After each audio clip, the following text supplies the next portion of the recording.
সকালে রজনী ঘুম থেকে উঠে দেখে একটা লাগেজ গোছানো।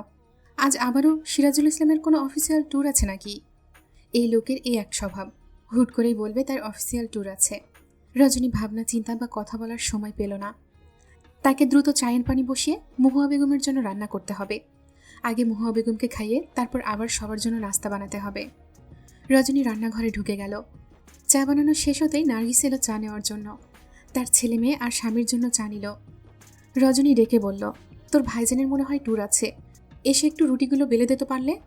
নার্গিসের মুখটা থমথমে হয়ে গেল। গম্ভীর হয়ে বলল, ঝুনি কোথায়? ওরে বলেন রুটি বানাতে। আম্মা কচুর তরকারি খাবেন বলে ঝুনি কচুর ডগা কাটছে। তুই তাহলে সেটা কর, ঝুনি রুটি বানাবে। নার্গিসের মেজাজ খারাপ হয়ে গেল। সব দিক থেকেই ধরা পড়ে গেলেন নাকি? কচু ধরলে হাত চুলকাবে, তার চাইতে রুটি বানানোই ভালো। কিন্তু এত রুটি বানালে আজকে আর নার্গিসের হাত হাতের জায়গায় থাকবে না। ভেবে চিন্তে বলল, আপনি রুটি বানান তাহলে, আমি চা নাস্তা বানাই। রজনী অমত করল না। রজনী রুটি বানাতে বসে।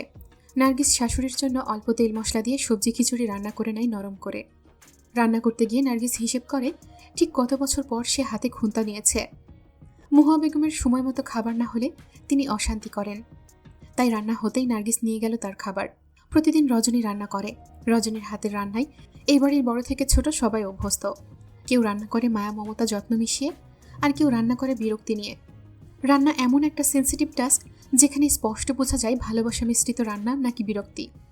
মহুয়া বেগম এক চামচ মুখে তুলেই নার্গিসের দিকে তাকায়, তারপর জিজ্ঞেস করে, কে রান্না করেছে? নার্গিসের রাগ লাগে। এই মহিলা এত নখরা করে সবকিছু নিয়ে সব সময়। কোন যুগে জমিদার ছিল, এখনো সেই ঠাটে চলতে চায়। সবাইকে মনে করে তার কাজের লোক। মহুয়া বেগম আবারও জিজ্ঞেস করল, কে রাঁধছে? রজনী রাঁধে নাই? আমি রান্না করেছি। মহুয়া বেগম প্লেটে পানি ঢেলে দিয়ে বলল, নিয়ে যাও এগুলো। এইসব ছাইপাশ মহুয়া বেগম খায় না। কোনো কিছুই তো জানো না। ছোট লোকের ঘর থেকে মেয়ে আনছি ছেলের বউ করে।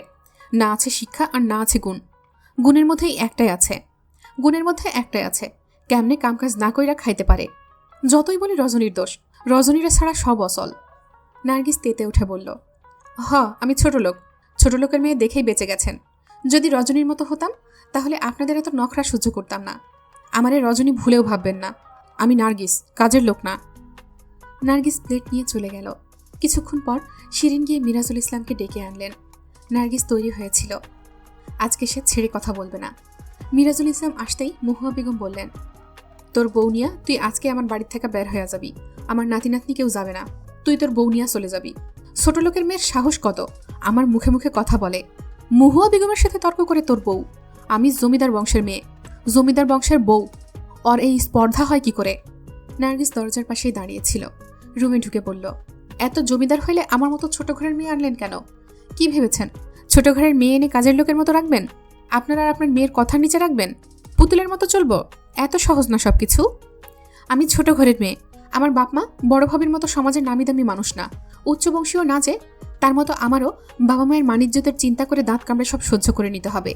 আমাকে ওনার মতো বান্দি বানাইতে পারবেন না কখনো। উনি তো শিক্ষিত বান্দি এই বাড়ির, আমার এত ঠেকা নাই। থাকলাম না আপনার বাড়িতে। মিরাজুল ইসলাম নার্গিসের গালে সপাট করে একটা চর বসালেন। নার্গিস হতভম্ব হয়ে তাকিয়ে রইল। এই প্রথম স্বামী তার গায়ে হাত তুলেছে। মিরাজুল ইসলাম গম্ভীর হয়ে বলল, সবসময় বড় ভাবিকে টেনে কথা বলতে আমি নিষেধ করেছি। আমার মা বোনের চাইতেও বড় ভাবি আমার কাছে অধিক সম্মানীয়। এই থাপ্পড়টা শুধুমাত্র বড় ভাবিকে অপমান করে কথা বলাই দিয়েছি। শিরিন অবাক হয়ে বলল, তোর বউ যে আম্মার সাথে বেয়াদবি করতেছে সেইটা? আম্মার সাথে কোনো বেয়াদবি নার্গিস করেনি আপা। আম্মার কথার উত্তর দিয়েছে শুধু। আম্মা নিজেই যদি এমন প্রসঙ্গ নিয়ে কথা বলে যার উত্তর তার অপমান হয়, তাহলে কেন এমন কথা বলে? আমি এই বাড়ি থেকে কোথাও যাব না। এই বাড়ি আমার বাপদাদার বাড়ি, মায়ের বাপের বাড়ি না। হতে পারে আব্বা ওনার নামে লিখে দিয়ে গেছে, তাতে আমার কি? আমি কোথাও যাব না। নার্গিস রুম থেকে বের হয়ে গেল। মিরাজুল ইসলাম মায়ের দিকে তাকিয়ে বলল, আম্মা এখন ভালো লাগতেছে না। আমি যখন বলেছিলাম আম্মা এখানে বিয়ে করব না, বিয়ে হতে হয় সমানে সমানে অথবা 19-20-এ, আপনি আমাকে বিয়ে করিয়েছিলেন 10-20-এ ফারাক রেখে। কেন আম্মা? শুধুমাত্র বড় ভাবি শিক্ষিত বলে, চাকরি করতে চায় বলে আপনি এরকম করেছেন? সবাই মানুষ, তবু আমাদের কালচার, প্রেস্টিজ, সোসাইটি, ক্লাস আর আমার শ্বশুরবাড়ি সব একেবারে আলাদা। যেই কথাগুলো আমাদের ফ্যামিলিতে মুখে আনতে আমরা 2 বার চিন্তা করি, সেসব ওদের ফ্যামিলিতে ডাল ভাত। আমরা এখনও আপনার চোখের দিকে তাকিয়ে কথা বলতে ভয় পাই, কিন্তু ওদের ফ্যামিলিতে ওরা বাবা মায়ের দিকে তেড়ে আসে ঝগড়ার সময়। আপনি আমার কথা শোনেননি। আপনার কাছে আপনার রাগ, জেদ, সিদ্ধান্ত সব কিছুর ঊর্ধ্বে। এখন আমার কাছে বিচার দিয়ে লাভ হবে না আম্মা। আমি তো বিচার করব না। নার্গিসের যেভাবে ভালো লাগে সেভাবেই চলবে। আমি আসি, আমার দেরি হয়ে যাচ্ছে। বাড়ির পরিস্থিতি ভীষণ থমথমে। মুহা বেগম থম মেরে বসে আছেন নিজের রুমে। সবকিছু কেমন তার নিয়ন্ত্রণের বাইরে চলে যাচ্ছে। তিনি কি জীবনের শেষ পর্যায়ে চলে গেছেন? এখন আর তার হাতে কিছুই নেই। এরপর কি এই সংসারও তার হাতছাড়া হয়ে যাবে? জীবনের শেষ প্রান্তে বসেও মুহা বেগম সংসারের চাবিকাঠি নিজের হাতে ধরে রাখতে চান। দুপুরে খাওয়ার টেবিলে পিয়াসা আশারকে দেখে অবাক হয়। এই বান্দার তো এই সময় থাকার কথা না। সে তো রাত ছাড়া বাড়িতে আসার মানুষই না। আশারকে দেখে পিয়াসার আজকের কোচিংয়ের কথা মনে পড়ে যায়। কোচিংয়ে একটা মেয়ে আজকে আশারকে একটা চিঠি আর ফুল দিয়েছে। পুরো ক্লাসের আজকে হট টপিক ছিল এটাই। হোয়াইট বোর্ডে বড় করে লেখা ছিল 143 আশার ভাইয়া। আশার তার নিচে লিখে দিয়েছে, ধন্যবাদ খালাম্মা, আমি অলরেডি কমিটেড। পিয়াসা মনে মনে ভাবল, এই বন্য লোকের সাথে কার আবার সম্পর্ক করতে ইচ্ছে হয়েছে? আর কেই বা সম্পর্কে আছে? মানুষের রুচির দুর্ভিক্ষ এত। খাওয়ার পর আশার পিয়াসাকে বলল তার সাথে যেতে। পিয়াসা বুঝতে পারল না কেন ডাকছে। রজনী রান্নাঘরে ব্যস্ত। পিয়াসা আর গেল না। এই লোকটার সাথে তার কোনো কথা নেই। কিছুক্ষণ পর আশার এলো পিয়াসার রুমে। পিয়াসা হাত ধরে টেনে নিয়ে গেল রজনীদের রুমে। আলমারিতে মায়ের কাপড় আছে। বর্ষা আপার সাথে গেছে। তুমি মায়ের লাগেজটা গুছিয়ে নাও। বাবা মাকে নিয়ে ঘুরতে যাবে। মা জানে না এখনো। আমি তো জানি না কি কি দিতে হবে। তুমি একটু হেল্প করো। পিয়াসা শুনে খুশি হলো। মায়ের থেকে সবকিছু শুনেছে রজনী আন্টির কথা। আর এই বাড়িতে আসার পর তা সচক্ষে দেখেছে। বিকেলে আশার বলল, মা চলো বাবাকে আমরা পৌঁছে দিয়ে আসি। রজনী চা বসিয়েছে। কোমরে কাপড় গুজে বলল, আমার সময় হবে না রে, তুই জানা। আশার নাছর বান্দার মতো করে বলল, না না চলো, তুমি আর আমি যাই। সন্ধ্যা হয়ে আসছে, তোর দাদির জন্য রান্না বসাতে হবে। মা সবসময় এত ব্যস্ততা দেখিও না তো। রজনী এক মুহূর্ত ভেবে বলল, আচ্ছা চল তাহলে পিয়াসাকেও নিই। ফেরার সময় ওকে রেস্টুরেন্টে খাইয়ে আনবো। ওদের বাড়িতে ওর বাবা মেয়েকে ফুলের মতো যত্ন করে। এখানে আসার পর তো একবারের জন্য বাইরে খাওয়াতে নিতে পারিনি। আশার খুশি হলো। এ তো সোনাই সোহাগা। রজনী কাপড় চেঞ্জ করে নিয়ে পিয়াসাকে ডাকলো। পিয়াসা বিপদে পড়ে গেল। রজনী আন্টি তো জানে না ঘুরতে যাচ্ছেন তিনি সহ। এখন তো তাকে বলাও যাবে না। আবার গেলেও তো এই বোনের সাথে একা আসতে হবে। রজনী আন্টি যেভাবে বলছে, না গিয়েও তো পারবে না। এ কি এক যন্ত্রণা। অন্ধকার নেমে এসেছে চারদিকে। দিন এবং রাতের মধ্যকার সেতুবন্ধন হিসেবে প্রকৃতিতে নেমে আসে সন্ধ্যা। এক নরম কোমল বিষণ্ণ অন্ধকার বুকের ভেতর হাহাকার তৈরি করে দেয়। তেমনি হাহাকার আজকে রজনীর বুকের ভেতর। কনফার্ম হওয়া চাকরিটা সে জয়েন করতে পারেনি। মাঝে মধ্যে কেন এসব পুরনো স্মৃতি নাড়া দেয় রজনী জানে না। পিয়াসার মনে পড়ছে বাবা মায়ের কথা।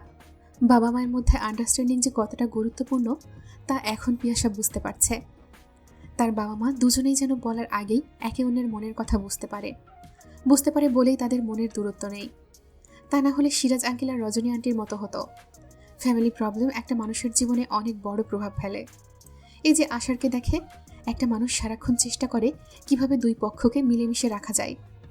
এই যে একটু আগে আশার এসেছে পিয়াসার কাছে। আষাঢ়ের পরামর্শ মতো পিয়াসা তৈরি হয়ে বের হলো। রজনী আন্টি একটা সুতির শাড়ি পরেছে। পিয়াসা এসে আন্টিকে জড়িয়ে ধরল। রজনীর গলা জড়িয়ে ধরে বলল, আন্টি আসো তোমাকে একটু সাজিয়ে দিই। এই তো এতটুকু পথ, কি সাজগোজ করবো বল? না আন্টি এই কথা বলো না, আমি তোমাকে একটু সাজিয়ে দিতে চাই। রজনী পিয়াসার আগ্রহ দেখে আর অমত করল না। পিয়াসা রজনীকে সাজিয়ে দিয়ে বলল, এবার শাড়িটা চেঞ্জ করে নাও। রজনী বাধ্য মেয়ের মতো শাড়ি চেঞ্জ করে একটা সিল্কের শাড়ি পরে নিল। বহুদিন পর দু চোখ ভরে কাজল দিল। কানে পিয়াসা ফুল গুজে দিল। এত যত্ন করে শেষ কবে শাড়ি পরেছে, সেজেছে, রজনীর মনে নেই। দুই গালে মেস্তার দাগ পড়ে গেছে। অথচ একসময় কত যত্ন করত নিজের চেহারার। সংসারের দায়িত্বের জাতাকলে পিষে আজ নিজের মুখের দিকে তাকালে মনে হয় পুড়ে যাওয়া রুটি। এই জীবন এমন কেন? এত শিকলবন্দি জীবন তো রজনী চায়নি। সে তো ছিল মুক্ত পাখির মতো, অথচ বন্দী হয়ে গেল এই তথাকথিত জমিদার বাড়ির রান্নাঘরে। অবশ্য জমিদার বাড়ির রাঁধুনি হয়েছে, এর মূল্য তো চুকাতেই হবে। ভাবতে ভাবতে রজনীর দুই চোখ ভিজে আসে। চোখের কাজল লেপটে যায় মুহূর্তেই। বুকের ভেতর থেকে হু হু করে কান্না আসছে। আশার এসে পাঞ্জাবির কোনা দিয়ে মায়ের চোখের জল মুছে দিল। ধবধবে সাদা পাঞ্জাবিতে কাজলের কালো লেগে গেল, অথচ আশার সেটা নিয়ে ভাবেনি। এই মুহূর্তে পিয়াসার মনে হলো এই বন্য মানুষটা অতটাও মন্দ না বোধ হয়। সিরাজুল ইসলাম মহুয়া বেগমের রুমে গেলেন। মহুয়া বেগম ছেলেকে দেখেই বিরক্তি হয়ে বলল, রজনী কোথায়? এখন আমার নাস্তা আনলো না কেন? সিরাজুল ইসলাম হেসে বলল, রজনী এখন নাস্তা বানাতে পারবে না মা, ও আমার সাথে ঘুরতে যাচ্ছে। আমরা লম্বা একটা ট্যুর দিচ্ছি, অনির্দিষ্টকালের জন্য বাসায় থাকবো না। প্রায় 30 বছর ধরে এই সংসারের জোয়াল রজনী বইছে, ওর এবার বিশ্রাম দরকার। আমি অনেক অন্যায় করেছি মা, মা এবং বইয়ের মধ্যেকার ব্যাপারটা আমি কখনোই বুদ্ধিমানের মতো হ্যান্ডেল করতে পারিনি। আজ যখন নিজের ছেলে দেখিয়ে দেয় আমার ভুল, আমি লজ্জিত হই মা। আমার মাটির সাথে মিশে যেতে ইচ্ছে করে।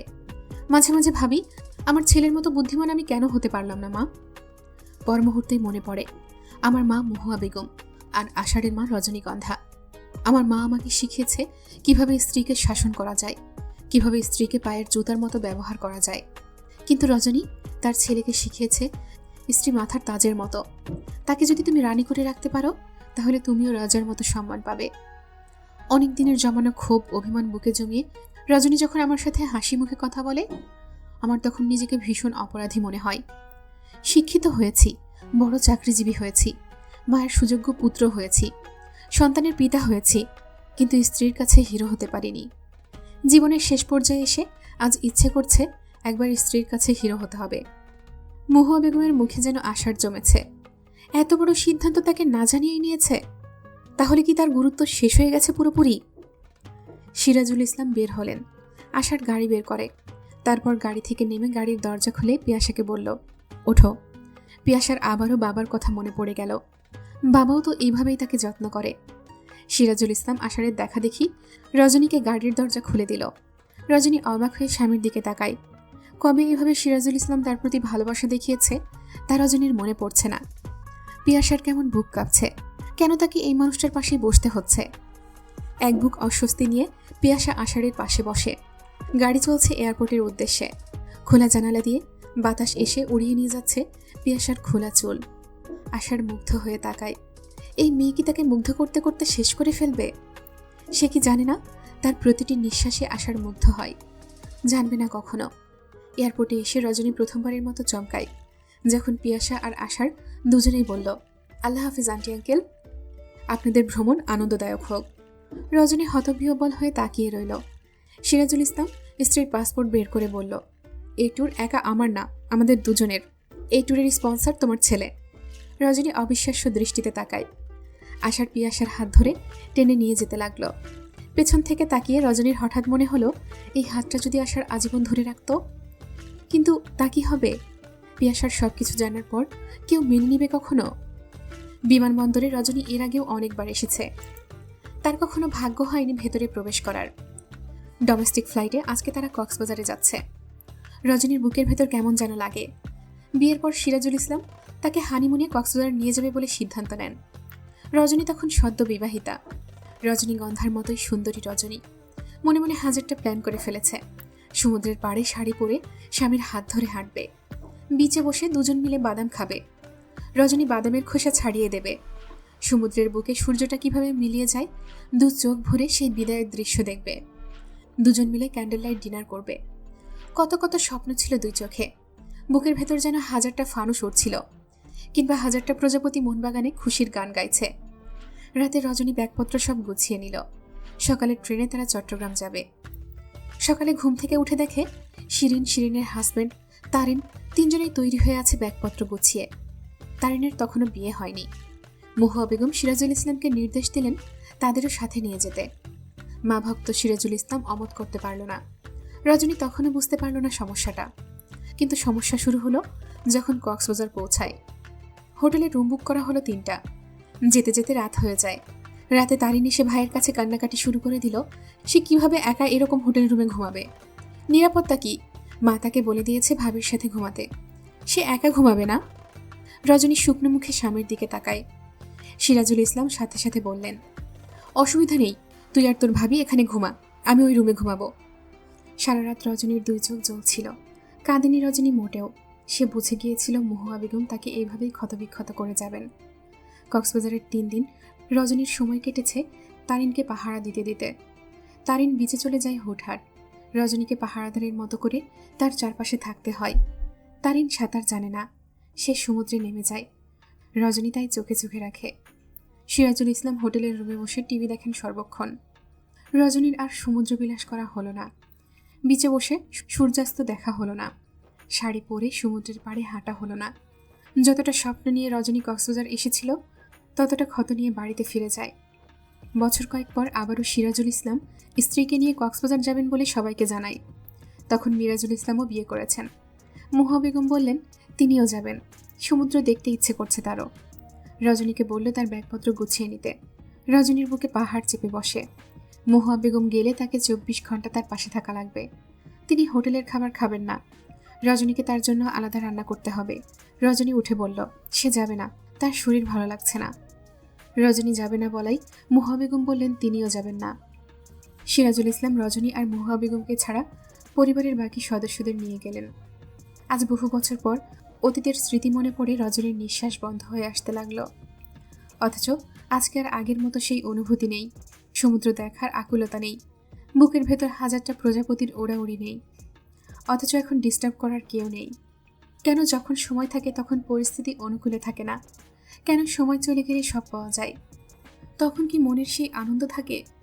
সিরাজুল ইসলাম রজনীর হাত ধরে হাঁটছেন, অথচ রজনীর মন আজ একটুও আন্দোলিত হচ্ছে না। লজ্জায় আবেশে কান লাল হয়ে যাচ্ছে না। অথচ একটা সময় ছিল চাতক পাখির মতো প্রতীক্ষা করত কখন সিরাজুল ইসলাম তার হাত ধরবেন। মুহা বেগমের রুমে জরুরি সভা বসেছে। শিরিন, নীরা, মীরা, মিনি, নার্গিস সবাই উপস্থিত। মুহা বেগমের মুখ থমথমে, তেমনি থমথমে নার্গিসের মুখ। নার্গিস শুরুতেই বলে উঠল আমি সারাদিন এত রান্নাবান্না করতে পারবো না, সবার এত রকম ফারফরমাইশ আমি শুনতে পারবো না। রান্নাবান্না বড় বা করবেন, ঝুনি এগিয়ে দেবে সবকিছু। শিরিন আর্তনাদ করে বলল শুনলেন আম্মা, আপনার ছোট ছেলের বউ কি বলছে শুনছেন আপনি? আমি আমি কি রান্না করুম? আমি জমিদার বংশের মেয়ে, কামের মেয়ে না আমি। ছোট বংশের মায়ের সাহস কত আমারে রাঁধতে বলে। নার্গিস চটলেন না, সে জানে তাকে দিয়ে কেউ কিছুই করাতে পারবে না, তাই ঠান্ডা গলায় বলল আমার যা বলার বলে দিয়েছি, আমি রান্নাঘরের কোনো কাজ করতে পারবো না, লাগলে আমার পোলাপানের জন্য হোটেল থেকে খাবার কিনে আনবো। মুহা বেগম বললেন বাড়িতে যে এত অতিথি, তারা আমার দিকের যারা, তাদের জন্য আমি খাবার এনে দেব, সবার চিন্তা তো আমার নাম। মা মুহা বেগম কি বলবেন বুঝতে পারছেন না। ছোট ছেলেকে বলে বিশেষ কোনো লাভ হবে না। মুহা বেগম নার্গিসকে উদ্দেশ্য করে বলল তুমি এত স্বার্থপর কবে হলে? নার্গিস হাসে, আজ আর তার রাগ হয় না। মিষ্টি হেসে বলে আম্মা, আমি কিন্তু শুরুতে এরকম ছিলাম না, বরং নিচু পরিবার থেকে বউ হয়ে এসেছি। সবসময় হীনমন্য ছিলাম, আপনি আমাকে শিখিয়েছেন এইসব। আপনি আমাকে বুঝিয়েছেন আমি ছোট, আমার কোনো কাজ করতে হবে না। সবসময় বড় ভাবির নামে আমার কানে বিষ ঢেলেছেন। আমাকে হাতে কলমে আপনি এরকম করেছেন সবার অলক্ষ্যে, এমনকি আপনার ছেলেরেও। আমি চাইলে আপনার ছেলেকে বলতেই পারি আপনি যে আমাকে এইসব শিখিয়েছেন। মুহা বেগম আর কথা বাড়ায় না। শিরিন বলল আম্মা, আপনি বড় ভাইদের সবাইরে এই বাড়ি থেকে বের করে দেন, আপনার অনুমতি ছাড়া ওরা এরকম সিদ্ধান্ত নেয় কিভাবে? মুহা বেগম বিরক্ত হলো মেয়ের কথায়। রজনী নেই, এখনো 24 ঘন্টা হয়নি, এখনই তিনি এইরকম বিপদে পড়েছেন। রজনীকে এই বাড়ি থেকে বের করে দিলে তিনি নিজেই তো ভাতে মরবেন। রাতের বেলায় নার্গিস সত্যি সত্যি নির্জনকে দিয়ে হোটেল থেকে খাবার আনিয়ে নিল। মুহা বেগম রুমে বসেই শুনতে পেল সেই খবর। শিরিন এসে জানিয়ে গেছে। রাগে শিরিন কাঁপছে। মাকে এসে বলল তোমার ছোট ছেলের বউ যে আজ তো একটা বেয়াদব মেয়ে, তুমি কি জানো? ও হোটেল থেকে তেহারি নিয়ে আসছে শুধু ওদের জন্য। ভালো না লাগলেও বলতে হচ্ছে, বড় ভাবি তো কোনোদিন এরকম কিছু করেনি। মা, আমরা সবাই রাতে কি খাবো সেই চিন্তা একবারও করেননি উনি। মা, ওরা তেহারি এনেছে, আমরা কাচ্চি আনবো, তুমি টাকা দাও। শিরিন টাকা বের করে দিল। মুহা বেগম অবাক হয়ে দেখলেন কিছুক্ষণ পর নীরা 4টে প্যাকেট কাচ্চি নিয়ে এসেছে। নার্গিস যে রান্না করবে না মুহা বেগম জানেন। নিজের মেয়েকে উদ্দেশ্য করে বললেন বাড়িতে তো এত অতিথি আছে, ওরা কি খাবে? নার্গিস রাঁধতেছে না, তুইও রাঁধবি না।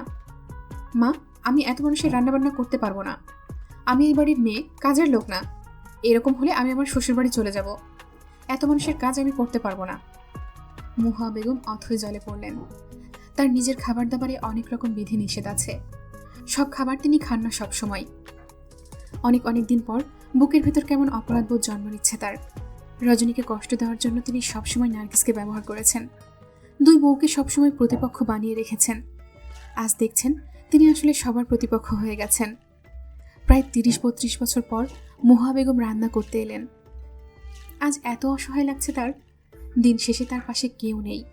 পিয়াসা জড়সড় হয়ে বসে আছে আষাঢ়ের পাশে। কেমন দমবন্ধ অনুভূতি হচ্ছে তার। এই লোকটার থেকে সে দূরে দূরে থাকতে চায়, অথচ ভাগ্য তাকে বারবার কেন কাছাকাছি নিয়ে আসে। অনেকটা সময় পর আশার গাড়ি থামায় একটা রেস্টুরেন্টের সামনে। মা যেহেতু বাড়িতে নেই, পিয়াসাকে দেখে রাখার দায়িত্ব সম্পূর্ণ আষাঢ়ের নিজের। আশার গাড়ি থেকে নেমে পিয়াসাকে গাড়ির দরজা খুলে দিল।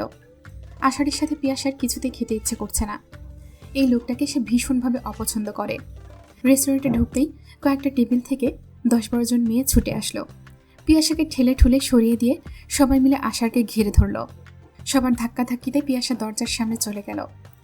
ভাইয়া ভাইয়া একটা সেলফি বলে মৌমাছির মতো ঘিরে ধরল সবাই আশারকে।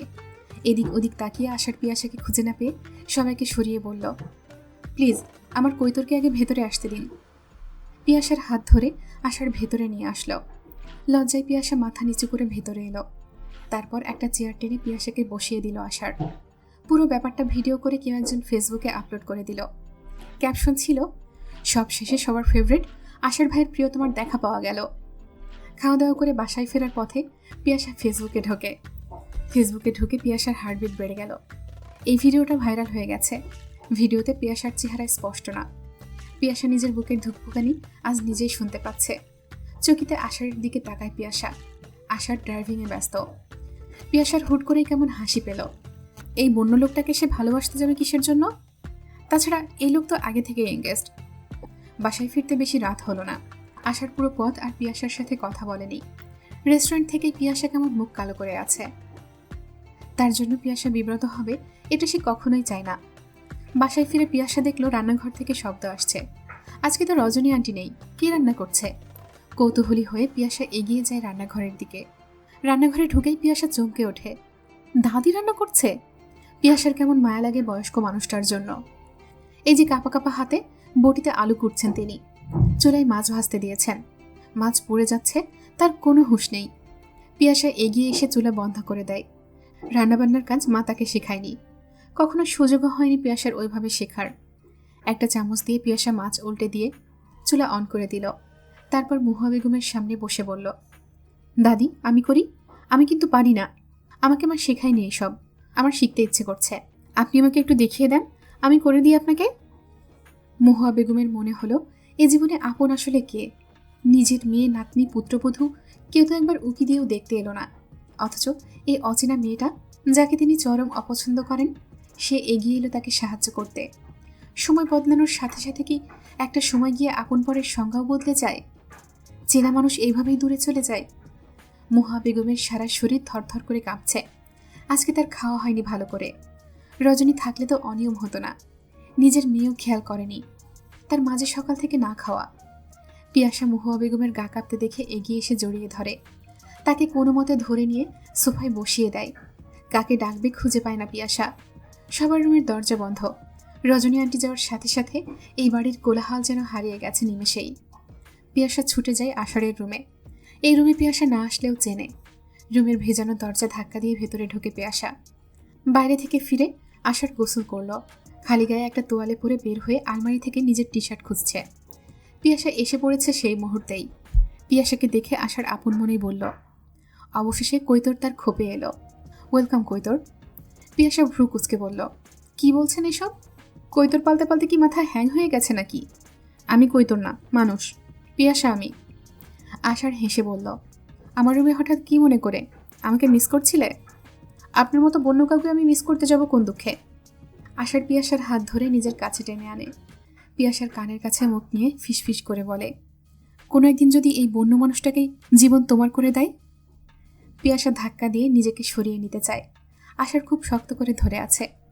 পিয়াসা নিজেকে এক চুলও সরাতে পারছে না। আশার হেসে বলল, বৃথা চেষ্টা করো না আমার রঙ্গিলা কৈতর। এই খোপে একবার যখন ধরা দিয়েছ, আজীবনের জন্য আর ছাড়ব না আমি। আশার যাকে চাই তাকে নিজের করে বেঁধে রাখে। পিয়াসার কেমন নিঃশ্বাস আটকে আসছে। এই লোকটা এমন জাপটে ধরে আছে কেন তাকে? আমাকে ছাড়ুন প্লিজ, আমার দম বন্ধ লাগছে। ছাড়ার জন্য তো ধরিনি, তুমি নিজে যখন ধরা দিয়েছ আমি তো ছাড়ব না। পিয়াসা কাঁদো কাঁদো গলায় বলল, আমি ইচ্ছে করে আসিনি এখানে, বিশ্বাস করুন। দাদি কেমন করছে, তাই এসেছি আপনাকে ডাকতে। আশার হেসে ফেলে পিয়াসার ভয়ার্ত মুখের দিকে তাকিয়ে। মীরাকে শিরিন পাঠিয়েছিল আষাঢ়ের রুমে। আষাঢ়ের বাবা মা ফেরার আগেই শিরিন চায় যে কোনোভাবে মীরার সাথে আষাঢ়ের বিয়েটা দিয়ে দিতে। তাতে যদি নিজের মেয়ের কিছুটা বদনাম হয় হোক। এরকম রাজ্য আর রাজপুত্র থাকলে একটু একটু কলঙ্ক মেনে নেওয়াই যায়। শিরিন মনে মনে জানে আষাঢ়ের মতো ছেলে দ্বিতীয়টি হবে না। অন্য কোনো মেয়ে কেন এত ভালো একটা ছেলের বউ হবে তার নিজের মেয়ে থাকতে? মীরা যদিও মাঝখানে মায়ের এইসব পাগলামির সাথে তাল মেলানো বন্ধ করে দিয়েছিল, কিন্তু ইদানিং আষাঢ়ের এতটা ক্রেজ, এত ফ্যান ফলোয়ার দেখে মীরার মনে আবারও লোভ জন্মায়। তাছাড়া আষাঢ় তার মামার একমাত্র ছেলে, মামার তো আছেই, আষাঢ়ের নিজেরও তো কম কিছু নেই। তাই মায়ের পরামর্শ মতে মীরা এলো আষাঢ়ের রুমে। এই সময় আষাঢ় গোসল করে গুনগুন সুরে গান গাইবে। আষাঢ় মানুষটাই অলরাউন্ডার, তার গানের গলা ভীষণ ভালো। স্কুল লেভেল পর্যন্ত গান গাইতো স্কুলের বিভিন্ন অনুষ্ঠানে। এরপর রাজনীতির সাথে জড়িয়ে যাওয়ায় গান ছেড়ে দিয়েছে বোধহয়। তবে নিজের রুমে একা একা গুনগুন করে। মীরার মনে দ্বিধাদ্বন্দ্ব।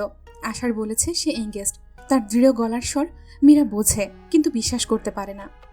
ওদিকে মীরার মাও মীরাকে দিন রাত 24 ঘন্টা চাপাচাপি করে আষাঢ়ের কাছাকাছি থাকার জন্য। যে মানুষটা স্পষ্ট তাকে অপমান করে, সোজাসাপটা জানিয়ে দেয় সে এঙ্গেজড, তার মন অন্য কাউকে দিয়েছে, তাকে কি জোর করে নিজের কাছে কখনো করা যায়? মীরা বিশ্বাস করে না আষাঢ় কারোর সাথে সম্পর্কে আছে, আবার অবিশ্বাসও করতে পারে না। মিথ্যা কথা এত দৃঢ়ভাবে বলা যায় না। তাছাড়া আষাঢ় ভাই বলেছে তিনি যাকে ভালোবাসে সে মীরার চেনা। আষাঢ়ের রুমের সামনে আসতেই দেখে পিয়াসা এই রুমে। মীরা দেয়ালের পাশে লুকিয়ে যায় পিয়াসাকে দেখে। পিয়াসা এখানে কি করছে? মীরাকে অবাক করে দিয়ে আষাঢ় হুট করেই পিয়াসাকে কাছে টেনে নেয়। মীরার মাথায় দপ করে আগুন জ্বলে ওঠে। তার মানে আষাঢ় ভাই মিথ্যে বলেনি? পিয়াসা তো মীরার চেনা। মীরা দুয়ে দুয়ে চার মেলাতে ব্যস্ত হয়ে ওঠে। এজন্য কি পিয়াসার প্রতি আষাঢ় ভাইয়ের এত টান, এত উতলা? এই জন্য তিনি? মীরার দুই চোখ জ্বলে ওঠে। বহু বছর আগের সেই দিনটির কথা মনে পড়ে যায়। আষাঢ় ভাই তাকে কষে দুটো থাপ্পড় মেরেছিল। পিয়াসার প্রথম এই বাড়িতে বেড়াতে আসার পর ঈর্ষান্বিত হয়ে মীরা পিয়াসার লেহেঙ্গার ওপরের টপসের ফিতা কেটে দেয়।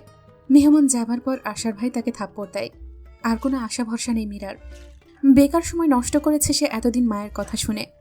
আষাঢ় ভাইয়ের কথা বিশ্বাস করা ভালো ছিল, তিনি তো তাকে জানিয়েছে আরও অনেক আগেই।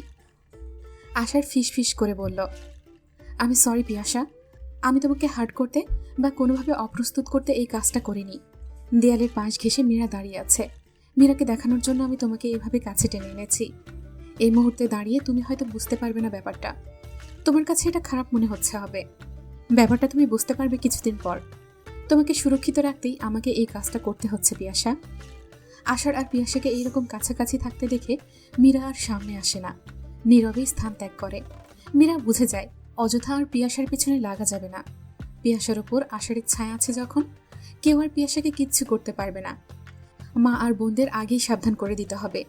এই বাড়িতে নিজেরা যেভাবে থাকছে তা না হলে সেটুকু হারিয়ে যাবে। মীরা চলে যাওয়ার পর হুট করেই আষাঢ় পিয়াসাকে ছেড়ে দেয়। পিয়াসার ভীষণ ঘাবড়ে আছে। আষাঢ় দ্রুত ওয়াশরুমে ঢুকে যায়। একটু আগে সে যা করেছে নিজেকে আর পিয়াসাকে সেভ রাখতেই করেছে। মীরাকে দেখেই আষাঢ় পিয়াসাকে কাছে টেনে নিয়েছে ইচ্ছে করেই। আজকের পর থেকে মীরার কখনোই সাহস হবে না পিয়াসাকে জ্বালানোর অথবা তার কাছাকাছি আসার চেষ্টা করার। মা বাসায় নেই, এই সুযোগে মীরা নানাভাবে পিয়াসাকে কষ্ট দিতে চেষ্টা করবে। আষাঢ় জানে সে যে কাজটা করেছে তাতে পিয়াসা ভীষণ কষ্ট পেয়েছে, কিন্তু আষাঢ় জানে মা না থাকার সুযোগে মীরা পিয়াসাকে ক্ষতবিক্ষত করে ফেলবে। পিয়াসা হয়তো কখনো জানবেই না কিংবা বুঝতেও পারবে না। পিয়াসা হতভম্ব হয়ে দাঁড়িয়ে থাকে। সারা শরীর যেন জমে গেছে তার। এই লোকটাকে সে খারাপ ভাবত, কিন্তু এত খারাপ কখনোই ভাবেনি। বরং মাঝে মাঝে তার কিছু কিছু কাজে সে মুগ্ধ হয়েছে। অথচ সেখানে এই লোকটা তার সাথে আজকে এরকম খারাপ ব্যবহার করলো।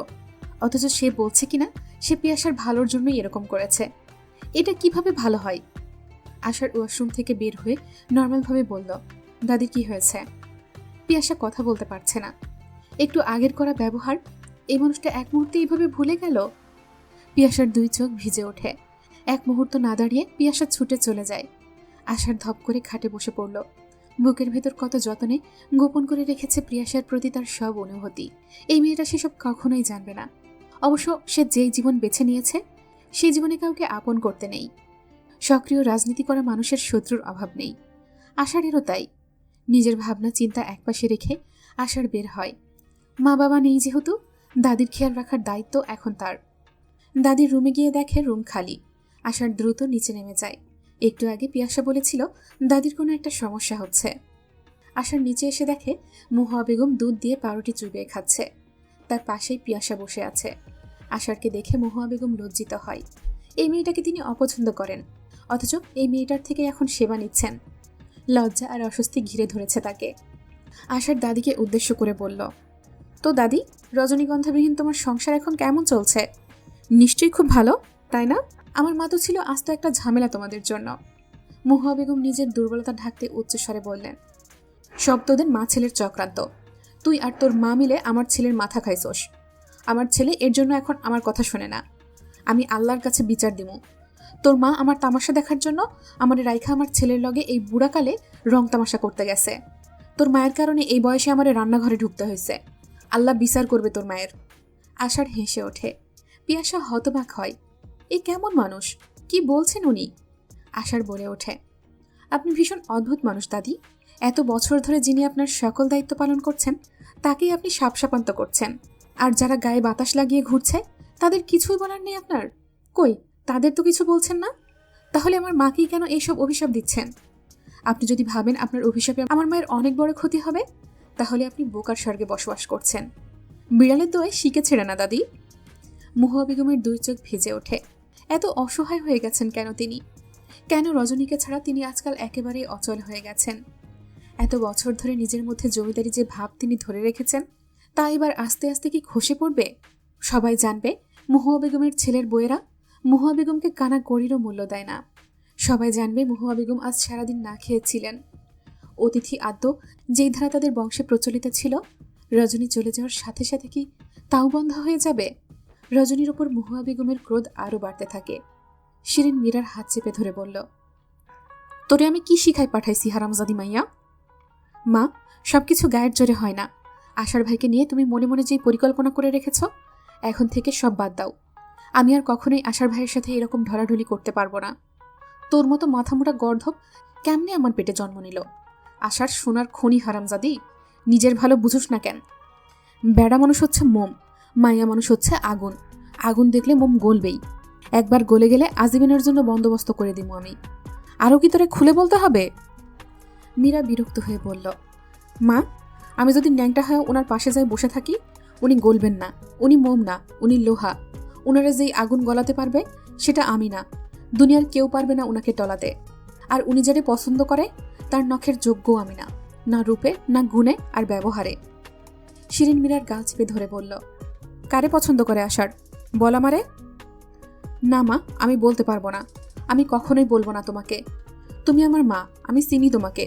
সেই মেয়েকে জানতে পারলে তুমি তার ক্ষতি করতে চাইবে, আর আশার ভাই সেটা জানতে পারলে কুরুক্ষেত্র বাঁধিয়ে দেবে। আমার আর এইসব কুটচাল ভালো লাগে না মা। আমি এবার শান্তি চাই। অযথা তোমার কথা শুনে সময় নষ্ট করেছি আশার ভাইয়ের পেছন ঘুরে ঘুরে। শিরিন নীরাকে ডেকে আনে। বড় মেয়েটা মেজো মেয়ের চাইতে ভালো বুদ্ধিমতী। নীরাকে সব বলতেই নীরা বলল, আচ্ছা মা, কিছুদিন চুপ করে থাকো। মীরার মনে হয়তো কোনো দ্বিধা আছে, কিছুদিন গেলে ঠিক হয়ে যাবে।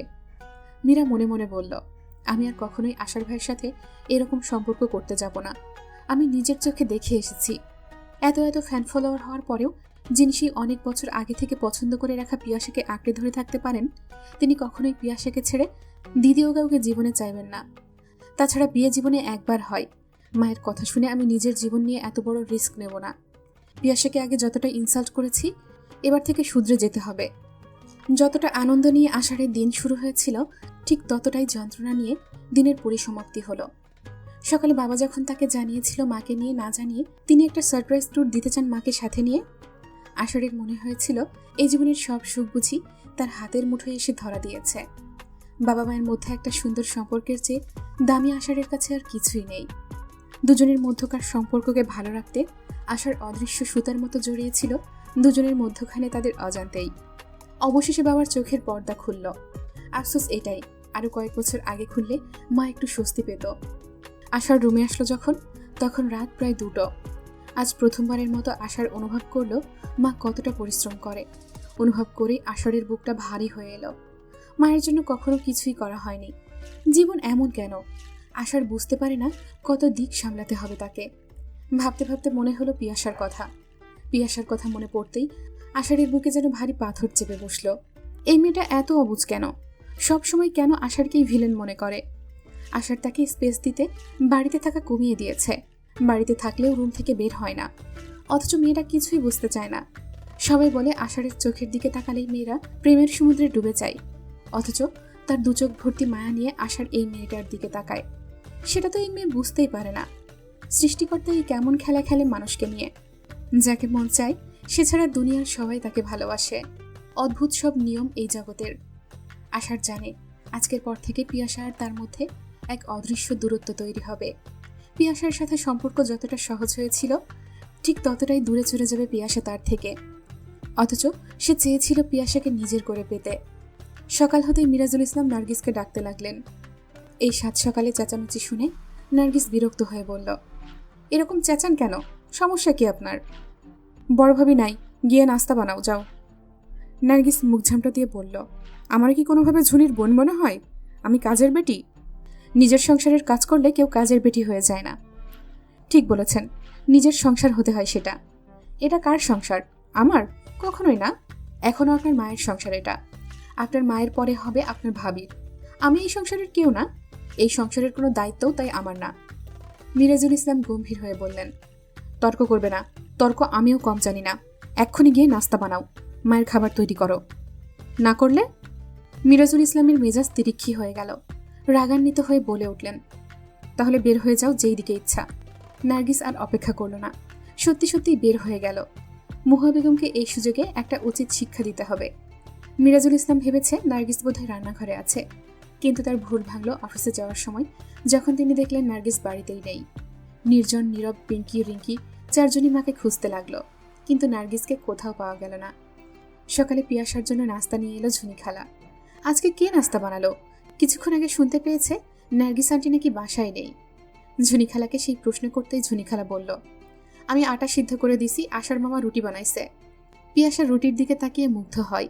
এত সুন্দর পাতলা রুটি একজন পুরুষ বানিয়েছে? ভাবতে অবাক লাগে পিয়াসার। শিরিন অনেক তদন্ত করেও মীরার থেকে কথা বের করতে পারল না আশার কাকে পছন্দ করে। হিংসায় শিরিনের সারা শরীর কেমন জ্বলতে থাকে। সকালে শিরিনের সবসময় দেরি করে ঘুম থেকে ওঠার অভ্যাস আছে। এখন রজনী নেই। মুহা বেগম শিরিনকে বলেছে সকালে একটু জলদি উঠে নাস্তা বানাতে, ঝুনির সাথে হাতে হাত লাগিয়ে। শিরিন তাই ইচ্ছে করে আজকে আরও দেরি করে ঘুম থেকে উঠল। ঘুম থেকে উঠেই মিনি গিয়ে জানালো ছোট মামি বাড়ি থেকে বের হয়ে গেছে। শিরিন তড়াক করে উঠে দাঁড়ায়। কি বলছে? এত বড় ঘটনা ঘটে গেছে, অথচ সে জানেই না। দ্রুত রুম থেকে বের হয়ে রান্নাঘরে যায় শিরিন। রান্নাঘরে গিয়ে দেখে আশার রুটি বানাচ্ছে। শিরিন হতভম্ব হলো না। আশার প্রায় সব কাজই জানে, ওর মা ওকে শিখিয়েছে। বউ এলে যাতে বউয়ের ওপর চাপ বেশি না পড়ে। আশার হীরের টুকরো ছেলে, আত্মীয় স্বজন সবার কাছে আশার সব দিক দিয়ে পারফেক্ট। এজন্যই শিরিন চায়নি আশার হাতছাড়া হোক। নিজের মেয়ের সাথে বিয়েটা দিতে পারলে সব দিক থেকে শিরিন নিশ্চিত হতো। নাস্তার টেবিলে এসে দেখে খা খা করছে পুরো বাড়ি, কারো কোনো সাড়া শব্দ নেই। মীরা চুপচাপ নাস্তা খাচ্ছে। শিরিন মেয়েকে ফিসফিস করে বলল, কাহিনী কিরে, কখন হলো এসব? মীরা রুটি খেতে খেতে বলে, আমি জানি না মা, আর এসব ক্যাচাল ভাল লাগতেছে না। তোর আবার কি হলো? গত রাত থেকে এরকম নখরা করতেছিস কেন? কিছু হয় নাই মা, আমার ভাল লাগতেছে না। সারাদিন একজনের পেছনে আরেকজন লাগা, আর ভাল লাগে না। নিজেদের আর কি কোনো কাজ নাই এসব ছাড়া? এটাই কি কাজ মা? অন্যের পিছনে এত লেগে কি পেলা? বাবা গো, নীতিবাক্য শোনাতে আসছে আমাকে। আজকাল কি ইসবের গল্প পড়া শুরু করছোস নাকি? মীরা আর কথা বলল না। গত রাত থেকে মীরার জীবনে সব হিসেব কেমন উল্টাপাল্টা হয়ে গেছে। সব কেমন যেন লাগছে। মীরা একটা মিথ্যা মরিচিকার পেছনে ছুটছিল মায়ের কথা শুনে। বেলা শেষে দেখা গেল ফলাফল শূন্য। শিরিন মীরার হাত ধরে বলল, মেয়েটাকে? কোন মেয়ে? আশার কার লগে প্রেম করে? আমি কি জানি? সত্যি করে বল, কোনোভাবে কি পিয়াসা? মীরার গলা শুকিয়ে যায়। মা জানলে এরপর থেকে পিয়াসার জীবন নরক করে দেবে। পিয়াসার এক ফোঁটা ক্ষতি হলেও আশার ভাই সব জ্বালিয়ে পুড়িয়ে দেবে। এ কোন দোটানায় পড়ল মীরা। একটা পাঁচতারা হোটেলের সিভিউ রুমে বারান্দায় দাঁড়িয়ে আছে রজনী। তিনতলার এই রুমটা থেকে সমুদ্রকে ভীষণ সুন্দর লাগছে। খোলা ব্যালকনিতে দাঁড়িয়ে আজকের এই সূর্যাস্ত দেখতে দেখতে রজনীর মনে পড়ল তার জীবনেরই এখন সূর্যোদয় হওয়ার সময় এসেছে। জীবনে যা চেয়েও পাওয়া হয়নি সেসব ভেবে অপেক্ষারত আগুনে পুড়তে পুড়তে রজনী এখন নিজেকে কয়লা মনে করে। পরিবারের প্রতি দায়িত্ব পালন করতে গিয়ে নিজের স্বপ্ন পূরণ করতে পারল না। কেন যে একটু সাহসী হয়ে প্রতিবাদ করতে পারল না, ভেবে পায় না রজনী কি হতো নার্গিসের মতো সাহসী হলে। কিছুক্ষণ আগে আশার কল করে জানিয়েছে নার্গিস রাগ করে চলে গেছে কোথাও। রজনী ভাবে সে হলে কি কখনো পারত না। মানুষ হিসেবে সে ভীষণ ভীতু মানুষ, তার চাইতেও বেশি অভিমানী মানুষ। অভিমানী মানুষের যন্ত্রণা বেশি। বুকে ক্ষত নিয়ে সে হাসি মুখে নিজের কষ্ট আড়াল করে যায় অনবরত। রজনীর ভাবনার মধ্যেই সিরাজুল ইসলাম উঠে এলেন বাইরে। রজনীর পেছনে এসে দাঁড়ালেন তিনি। রজনীর ভীষণ হাসি পেল। একটা সময় সিরাজুল ইসলামের সাথে এই মুহূর্ত কত কল্পনা করেছেন। কল্পনা করে তিনি নিজেই রোমাঞ্চিত হয়েছেন, কিন্তু ভাগ্যে সেই সুখ জোটেনি। আজ এই বয়সে এসে এই অপ্রত্যাশিত রোমান্স ভালো লাগছে না। সব বয়সের আলাদা চাহিদা থাকে। একটা রঙিন বেলুন শৈশবে যতটা আকর্ষণ করে, যৌবনে তার প্রতি আগ্রহ থাকে না আর। এই মুহূর্তে স্বামীর সাথে সময় কাটানোর চাইতে রজনী বেশি চিন্তিত হয়েছে বাড়ির পরিস্থিতি কি এখন। মুহা বেগম নাস্তা করেছেন? পিয়াসা কি খেয়েছে? আশার রাতে কখন ফিরেছে? ভাবতে ভাবতে রজনীর চেহারায় চিন্তার ছাপ ফুটে ওঠে। সিরাজুল ইসলাম নিজেও বুঝতে পারছেন এই মুহূর্তে এসে এরকম কিছুই রজনীর ভালো লাগছে না।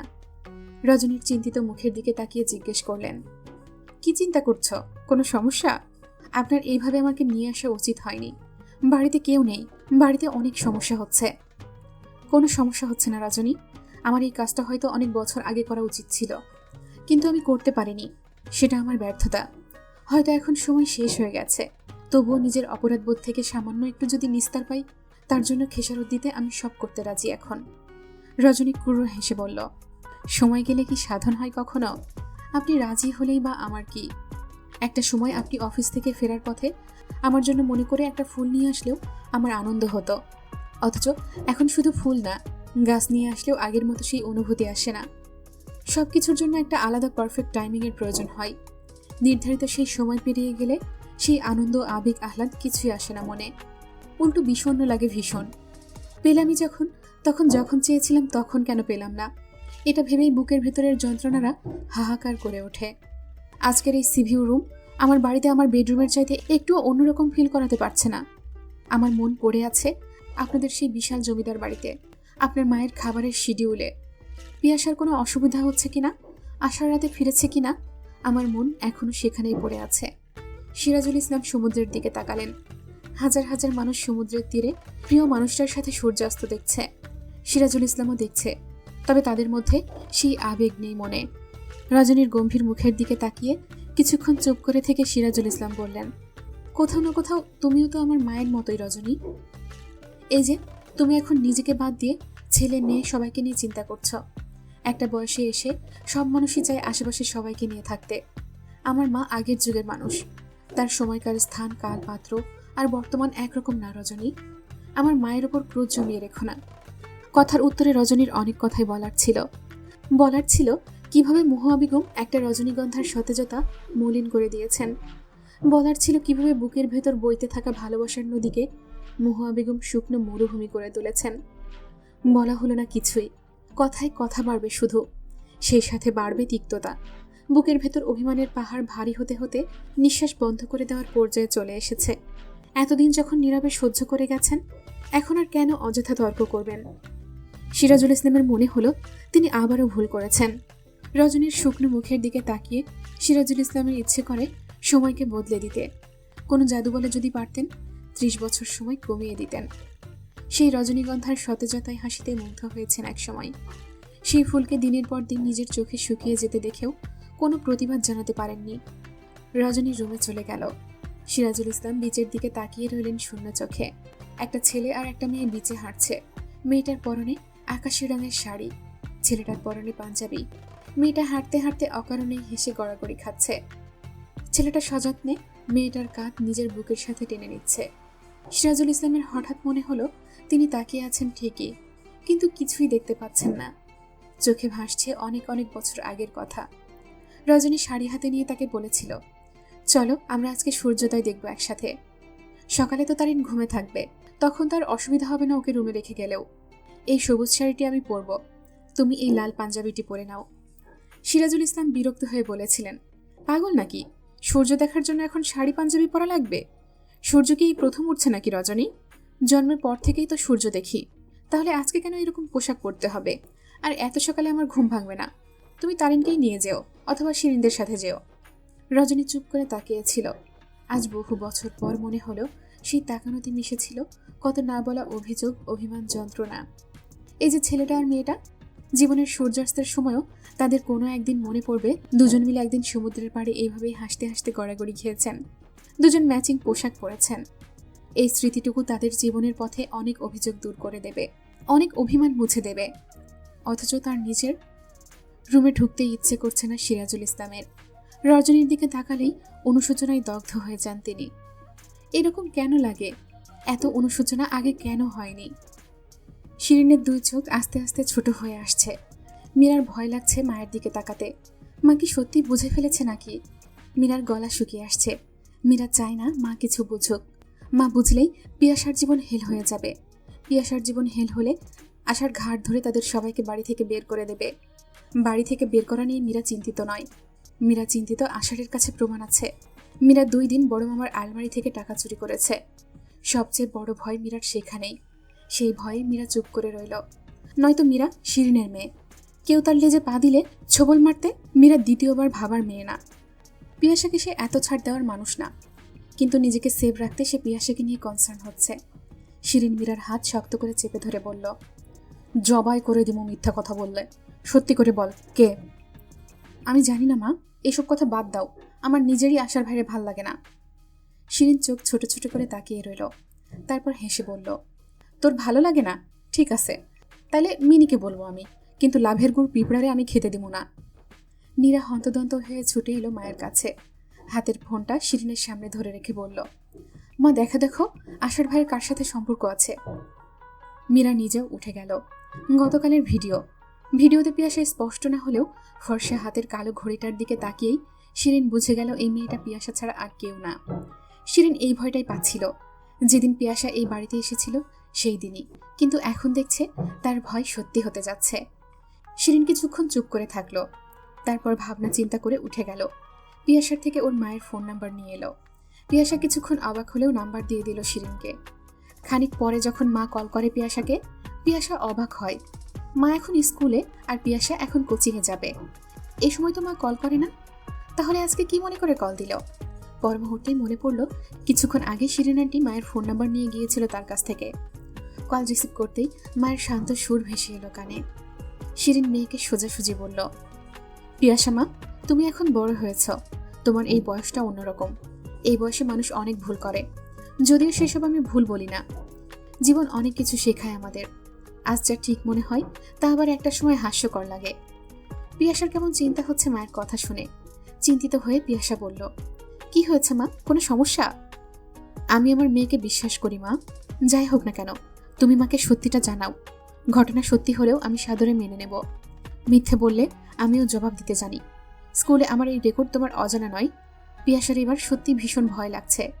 একটু আগে আষাঢ়ের ফুপু শিরিন কল করেছে। গতরাতে তুমি আর আষাঢ় কি কোথাও গিয়েছিলে? সোশ্যাল মিডিয়ায় আষাঢ় একজন সেলিব্রিটি, এটা আমরা সবাই জানি। একটা ভিডিও ভাইরাল হয়েছে গতরাতে। শিরিন আমাকে সেটা পাঠিয়েছে। বলছে তুমি এখানে পড়ার নাম দিয়ে এসে আষাঢ়ের সাথে সম্পর্কে জড়িয়েছ। তুমি আষাঢ়ের সাথে এখানে ওখানে ঘুরতে যাচ্ছ। মা, আষাঢ়ের প্রতি কি তোমার এরকম কোনো অনুভূতি আছে? আষাঢ় ভালো ছেলে, এটা আমরা সবাই জানি। তুমি যাকেই চুজ করবে জীবনে আমরা তাকেই মেনে নেব, কিন্তু এইসব ব্যাপার আমি এবং তোমার বাবা চাই অন্য কেউ জানার আগে তুমি আমাদের জানাবে। পিয়াসার দুই চোখ ভিজে গেল। আষাঢ়ের কথা ভাবলে সে তাকে ভিলেন ছাড়া আর কিছুই ভাবতে পারে না। কখনোই সে আষাঢ়কে নিজের জীবনের কিছুই ভাবে না, সেখানে এইরকম অপবাদ। মা, আষাঢ় ভাই মানুষ হিসেবে ফেরেস্তা হলেও তাকে আমার কাছে আর 10 জন মানুষের মতোই মনে হয়। তার প্রতি আমার বিন্দুমাত্র এরকম কোনো আগ্রহ নেই। আর যদি সত্যি বলতে হয়, তাকে আমি চরম অপছন্দ করি। এই জীবনে তিনি একমাত্র পুরুষ যাকে আমি অসম্ভব রকমের অপছন্দ করি। তাকে নিয়ে এরকম কিছুই আমি কখনো ভাবিনি। গতকাল রজনী আন্টি আর আঙ্কেল ঘুরতে গিয়েছেন। সেখানে তাদের সিঅপ করতে আমাকে আন্টি নিয়ে গিয়েছিল। ফেরার পথে উনি রেস্টুরেন্টে ঢোকেন। সেখানে ওনার অনেক ফ্যান ফলোয়ার ওনাকে ঘিরে ধরে। এর জন্য আমি অসুবিধায় পড়ব ভেবে তিনি আমাকে এরকম ট্রিট করেছেন। তাছাড়া তিনি অন্য কারোর সাথে সম্পর্কে আছেন না, আমার প্রতি তার কোনো অনুভূতি আছে আমি লিখে দিতে পারি।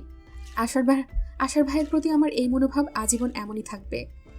শারমিন মেয়ের কথা শুনে খুশি হলেন। আশার হীরের টুকরো ছেলে হতে পারে, রজনী তার বান্ধবী হতে পারে, কিন্তু তাদের পরিবারের অভ্যন্তরীণ সব নিয়ম নীতি শারমিনের পছন্দ না। মেয়ের শ্বশুর শাশুড়ি হিসেবে রজনী সিরাজুল ইসলাম বেস্ট হতে পারে, কিন্তু শ্বশুরবাড়ি হিসেবে এই বাড়িটি সবচেয়ে নিকৃষ্ট। ঘরের বউকে পায়ের নিচে পাপোশ ভাবে এরা। রজনীর জীবন যেভাবে কেটেছে, তার মেয়ের সাথে তার রিপিট হোক শারমিন কখনোই চায় না। কল কেটে শারমিন শিরিনকে কল দিল। শিরিন মহুয়া বেগমের রুমে বসে পান খাচ্ছে মায়ের সাথে। শিরিন শারমিনের কল রিসিভ করতেই শারমিনের তপ্ত সুর ভেসে এলো। শিরিন ফোনের স্পিকার অন করে দিল। আমার মেয়ের নামে আর একটা মিথ্যে অপবাদ দেওয়ার আগে 10 বার ভেবে কথা বলবেন। আমার মেয়ে ওখানে পড়তে গিয়েছে, ওকে আমি প্রেম করতে পাঠাইনি, কিংবা কোনো ছেলের পেছনে লেলিয়ে দিইনি। আর একবার এই ধরনের কথা বললে আপনার জিভ টিনে আমি ছিঁড়ে ফেলবো শিরিন আপা। আপনাদের এই পরিবার জমিদারের বংশ হতে পারে, কিন্তু আপনাদের এই পরিবারে কোনো সচেতন বাবা মা মেয়ের বিয়ে দেবে না। যতই হীরের টুকরো ছেলে হোক অথবা ধনী হোক, তারাই দেবে যাদের অর্থ সম্পদ সবকিছুর আগে। আমার কিংবা আমার স্বামীর কখনোই সেসবে আগ্রহ নেই। আমরা আমাদের মেয়ের জন্য এমন একটা পরিবার চাই যেখানে আমার মেয়েকে খাঁচায় বন্দি না রেখে খোলা আকাশ দেওয়া হবে ওড়ার জন্য। আপনাদের পরিবারটা এসব বুঝবে না। আমার মেয়ের সাথে আপনার ভাইপোর কোনো সম্পর্ক নেই, না কখনো হবে, আমি কখনো হতে দেব না। শিরিন মহুয়া বেগমের দিকে তাকায়। মহুয়া বেগমের কপালের রং দপদপ করছে। চুপচাপ নিজের রুমে বসে আছে আশার। আজকে তার ক্লাস নেই। চোখে মুখে দুনিয়ার ক্ষোভ যেন এক্ষুনি ঘুটিয়ে দেবে কোনো প্রলয়ঙ্কর ঝড়। দুই চোখ জলজল করছে ক্রোধে। মীরা থরথর করে কাঁপছে। মীরার হয়েছে উভয় সংকট। নিজের মানসম্মান রক্ষা করতে নিজের পিঠ বাঁচাতে আশারের কাছে এসে ইনফরমেশন দিল তার মায়ের পিয়াসার মাকে কল করার ব্যাপারটা। আন্টিকে এক্স্যাক্টলি কি বলেছে ফুপু? মীরা মিনমিন করে বলল, মা অনেক আজেবাজে কথা বলেছে। পিয়াসার মা নাকি তোমাদের স্ট্যাটাস দেখে লোভে পড়ে পিয়াসাকে এখানে পড়াতে দিয়েছে, যাতে তোমাকে পটাতে পারে। তাছাড়া তোমার আর আমার নাকি এক প্রকার বিয়ে ঠিক করা ছিল। এখন পিয়াসা এসে আমাদের মধ্যে ঝামেলা করছে, এরকম অনেক কিছুই বলেছে। আশার আর বসে থাকতে পারল না। মহুয়া বেগম থমথমে মেরে বসে আছেন। তার মাথায় অসংখ্য হিসাব নিকাশ ঘুরছে। মহুয়া বেগম জমিদার বংশের মেয়ে। মহুয়া বেগমের বাবা ছিল শেষ জমিদার। বিয়েও হয়েছে আর এক জমিদার বাড়িতে। অর্থবিত্ত বৈভবের মধ্য দিয়ে বড় হওয়া মহুয়া বেগমের কাছে বংশমর্যাদা অনেক দামি। দামি বলেই এই বয়সে হেসেলে ঢুকেছেন, যাতে কেউ বলতে না পারে জমিদার বাড়ির আগের সেই ঠাট নেই এখন। সেখানে শারমিন রীতিমতো তার পরিবারকে তাচ্ছিল্য করে গেছে। মহুয়া বেগমের পায়ের তালু থেকে মাথা পর্যন্ত গরম হয়ে গেছে। শারমিন যেই কথাগুলো বলেছে তা শুনে মহুয়া বেগমের মতো বংশ নিয়ে গর্ব করা মানুষের চুপ থাকা কঠিন। মহুয়া বেগম শিরিনকে বললেন, শারমিন আজ যেই কথাগুলো বলেছে অহংকারে, সেই অহংকার যদি আমি চূর্ণ বিচূর্ণ না করি, তবে আমিও মহুয়া বেগম না, মনে রাখিস। শিরিন উৎসাহী হয়ে বলল, কি করবা মা? সময় হলেই দেখবি। মহুয়া বেগমের কথার মাঝখানেই আষাঢ় এলো। ঝড়ের বেগে ঘরে ঢুকেই আষাঢ় শিরিনের হাত চেপে ধরে। তারপর মহুয়া বেগমের দিকে তাকিয়ে বলল, আজকে একটা চূড়ান্ত সিদ্ধান্ত নিতে হবে। হয় ফুপু এই বাড়িতে থাকবে, নয়তো আমি থাকবো। আপনি বলেন কোনটা চান? মহুয়া বেগম বুঝলেন আবহাওয়া এখন বিরূপ, তাই শান্ত সুরে বললেন, তোদের বাড়ি এটা, অবশ্যই তুই থাকবি। শিরিনের বাবার বাড়ি হলেও এটা স্বামীর বাড়ি না। ওর আসল ঠিকানা ওর স্বামীর বাড়িতে। তাই যদি কাউকে চলে যেতেই হয় ও যাবে। কিন্তু কি হয়েছে তা আগে বল। ফুপুকে জিজ্ঞেস করো উনি কেন পিয়াসার মাকে কল করে আজে বাজে কথা বলেছে। আমার আর পিয়াসার সম্বন্ধে তিনি অনেক বাজে কথা বলেছেন। পিয়াসার সাথে আমার যেখানে কোনো সম্পর্কই নেই, সেখানে ওনার স্পর্ধা কি করে হয় পিয়াসাকে খারাপ কথা বলার? পিয়াসাকে উনি কি ভাবেন? ওনার মেয়েদের মতো নোংরা ভাবেন সবাইকে? আমার মাথা গরম করবেন না ফুপু, সবার সব হিস্ট্রি আমার জানা আছে। মহুয়া বেগম শিরিনের দিকে তাকান। তার এই মেয়েটা এত জঘন্য হয়েছে, অথচ একটু আগে তার কাছে বলেছে সে পিয়াসার মাকে কল দিয়ে বলেছে পিয়াসা আর আশারের বিয়ে হলে ভালো হতো, ওদের দুজনকে খুব ভালো মানায়। আশার বড় হয়েছে, বিয়ের বয়স হয়েছে, তাই নাকি পিয়াসার মা এইসব কথা বলেছে। শিরিন অপরাধী চোখে মায়ের দিকে তাকায়। মাকে সে অন্যরকম বুঝিয়েছিল, এখন তো ধরা পড়ে গেল। মহুয়া বেগম আশারের দিকে তাকিয়ে বললেন, ওর বিচার আমি করব, তুই ভাবিস না। আশারকে অবাক করে দিয়ে মহুয়া বেগম উঠে গিয়ে শিরিনকে একটা কষে থাপ্পড় মারেন। শিরিন অবিশ্বাস্য দৃষ্টিতে মায়ের দিকে তাকায়। আশার আর কথা বাড়ায় না। তার রাগের পারদ একটুও নামেনি। আশার সোজা বের হয়ে আসে বাসা থেকে। আজকে তার দলীয় একটা মিটিং আছে। আশার সেখানেও গেল না, রাস্তায় বিক্ষিপ্তভাবে হাঁটতে লাগলো। তার জীবন এতটা প্যাঁচানো কেন? সব কিছুতেই প্যাঁচ লেগে যায়। পিয়াসাকে যেদিন প্রথম দেখেছিল সেদিন থেকেই তো আশার পিয়াসাকে ভালোবাসে। আষাঢ়ের বয়স তখন 17 প্রায়। সেই সময়ের ভালোবাসার চারাগাছটি আশার নিবিড় পরিচর্যা করে অনেক বড় করে তুলেছে। ছাদে দাঁড়িয়ে পিয়াসার বাবা আর আষাঢ়ের বাবা যখন গল্প করছিল, তখন গল্পের মধ্যে আনোয়ার আঙ্কেল জানান পিয়াসার ব্যাপারটা।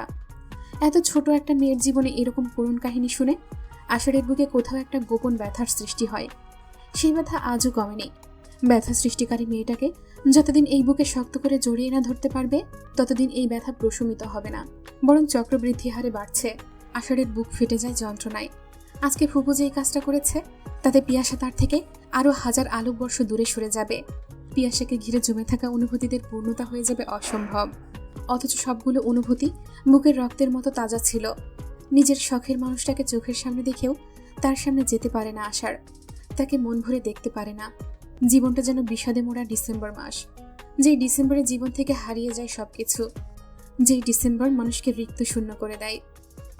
আমার কৈতর, তুমি কখনোই জানবে না বুকের ভেতর জন্ম নেওয়া অনুভূতিকে হত্যা করা কত কঠিন।